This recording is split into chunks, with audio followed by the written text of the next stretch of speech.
Police are investigating the fatal shooting of 34-year-old Sean Overley. At 5:07 p.m. on Sunday the 10th of December, authorities responded to an apartment complex in the 3700 block of Briggs Road in Columbus, Ohio, and reports of a man shot. When officers arrived, they found Sean lying in the doorway in a critical condition, suffering from a gunshot wound to his stomach.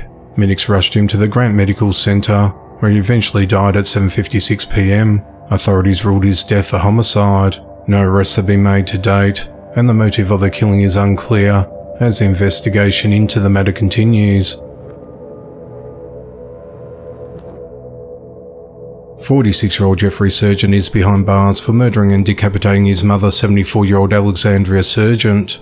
At 3:59 p.m. on Friday the 8th of December, Jeffrey called 911 and said he suffers from mental illness and that he just killed his mother. Authorities responded to Jeffrey's residence at the intersection of East 6th Street and West Avenue in Ocean City, New Jersey, and found him naked and covered with blood on top of his mother's body in the hallway outside his apartment. Her head was a few feet from the rest of her body. Jeffrey started yelling and apologizing for killing his mother, and he started singing "Jesus Loves Me" as he was taken into custody. Surveillance footage reviewed showed Jeffrey tossing his mother's head outside the door of his apartment. He was then seen peeking out from his apartment and pulling his mother's body into the hallway before laying on top of her without any clothes on until officers arrived. Jeffrey told police he has bipolar and that his mother was visiting him when he murdered her. The knife used in the slaying and a cell phone were recovered from the scene. Jeffrey is charged with first-degree murder, weapons possession charges and refusal to submit to fingerprinting. He's held at the Cape May County Jail without bond.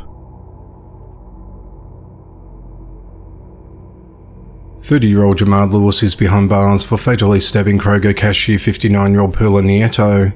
At 11:06 a.m. on Thursday the 7th of December, Jamard walked into the Bluffton Road Kroger store in Fort Wayne, Indiana toward Perla, who was working the self-checkout station. She had her back to Jamard when he pulled her toward him, reached around and started stabbing her. As Jamard assaulted Perla, he pulled her to the ground and continued to stab her before fleeing the store. Medics transported her to a local hospital in a critical condition, where she died a short time later. Her cause of death was determined to be stab wounds to the head. After reviewing store surveillance video and obtaining descriptions from witnesses, detectives were able to identify Jamard as a suspect. About 4 hours after the stabbing attack, police found Jamard sitting in the car in front of his home, and he was taken into custody. While questioned by detectives, Jamard said that he attacked Perla because of the way he was treated during his earlier visit at 10:31 a.m. Police said that Jamard threatened staff before leaving. The man said he took his girlfriend home after the first time he was in the store, and then returned 35 minutes later. He told officers he did not know how many times he stabbed Perla. He said she was the only person he was going to attack at the store, even though he talked to the assistant store manager the first time he was in the store. Jamard was charged with murder and is held at the Allen County Jail without bond. On Monday the 11th of December 2023, a jury in Tarrant County, Texas found 33-year-old Keith Haynes guilty of capital murder for the killing of his ex-girlfriend and their unborn child in 2017. He was automatically sentenced to life in prison without the possibility of parole. On the 14th of April 2017, Keith fatally shot 25-year-old Kenesha Walker in her bed at her home at the Heather Glen Townhomes at 2225 River Run Road in Arlington, Texas. Her 8-year-old son later found her body.